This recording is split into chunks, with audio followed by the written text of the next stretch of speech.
All right, let's just jump right in. We're about to unpack one of the most famous, most dramatic, and honestly, most epic love stories in TV history.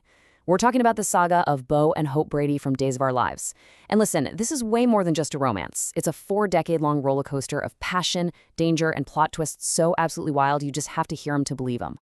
And this quote right here, it just nails it. Because before you can even get to the love story, you gotta understand the guy who started it all. The man who literally rode into town on a motorcycle, a blue-collar rebel who completely changed the game for what a soap opera hero could be.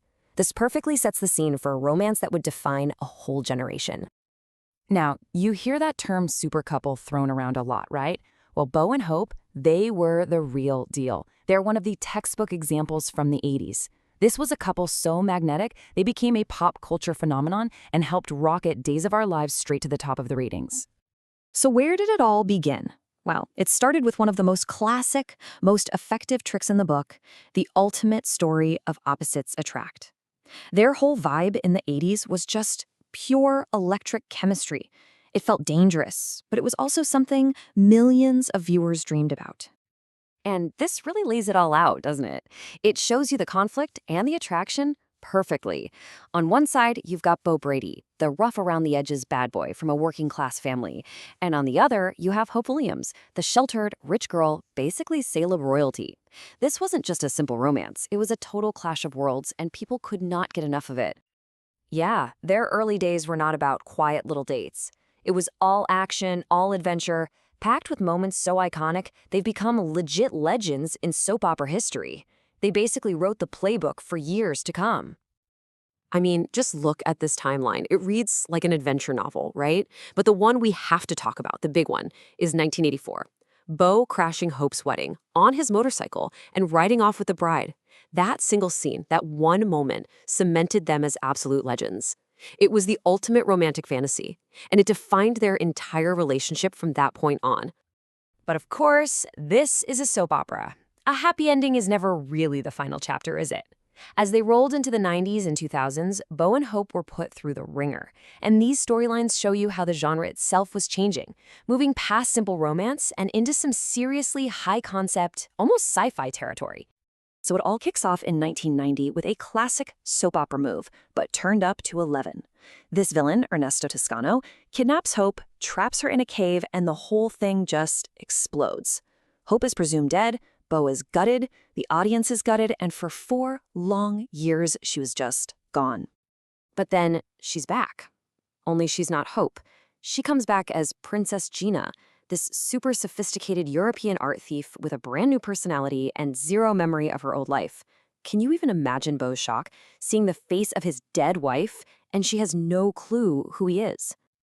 And the reason for all this? It was pure sci-fi craziness. The show's ultimate bad guy, Stefano DiMera, had planted a microchip in her brain, a chip that had all the memories and the entire personality of the real Princess Gina. So get this, she wasn't just an amnesiac. She had literally become a different person, a twist that just blew the doors off daytime TV. And the wild drama just kept on coming. I mean, relentlessly. In 2000, they finally get back together and they have their second son, Zach. But Stefano, that guy again, strikes again. He switches the baby at birth. For months, Beau and Hope are at home raising a child they think is theirs, with no idea their real son is somewhere else entirely. Just when you think they've been through enough, the absolute worst happens. The ultimate tragedy strikes. In 2006, their young son, Zach, the very same one who was switched at birth, is killed in a hit and run. And this was so devastating, it almost destroyed their marriage for good. So we fast forward to 2015. After decades of non-stop drama, it really seemed like their story was coming to its final, heartbreaking end. Beau had been held captive, presumed dead yet again, and he finally comes back to Salem, but it wasn't for a happy reunion. The reason he came back was just awful. He had an inoperable brain tumor. He'd come home to say goodbye.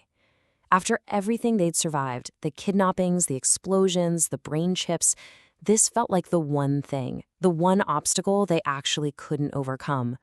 And his final moments, man, they were just gut-wrenching.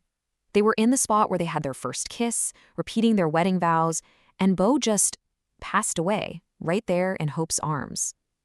It was this beautiful, sad, and what felt like a very final end to one of TV's greatest love stories. This was it. The end. Or was it? Because in the world of soap operas, even death can be just another plot twist. Years later, their story would take its most unbelievable turn yet. It proved that for Bo and Hope, the phrase, the end, is really just a suggestion. So you really have to ask, right? After a death scene that powerful, that final, could they really just undo it? On any other TV show, the answer is no way. But this is Days of Our Lives. And on that show, the rules of reality are, let's just say, very flexible. Okay, you gotta hear this because it is wild. In 2022, we find out that another villain actually resurrected Bo from the dead. But he wasn't the same guy. He was brainwashed, totally stripped of his memories of hope, and turned into this cold-hearted henchman who was all about his dark family legacy. The hero was now a villain. But here's the thing. Even resurrection and brainwashing were no match for their connection. In this big, climactic showdown, right as he's about to turn on her for good, something just breaks through the conditioning. He looks at Hope and he calls her by his classic, iconic nickname, Fancy Face. In that single moment, love literally conquered death and mind control. It is just such an audacious journey when you lay it all out like this. I mean, from a tragic death to a villainous resurrection to a memory-shattering reunion, they somehow overcame the most final obstacle of all to find each other once again. And now they're ready to start a whole new chapter. So what it really all comes down to is this. When a love story can survive impossible kidnappings, doppelgangers, brainwashing, and literal resurrection, it's not just TV drama anymore, is it? It becomes a kind of modern myth. The story of Bo and Hope reminds us that in the world of epic romance, forever isn't just a promise. It's a challenge to be met over and over again.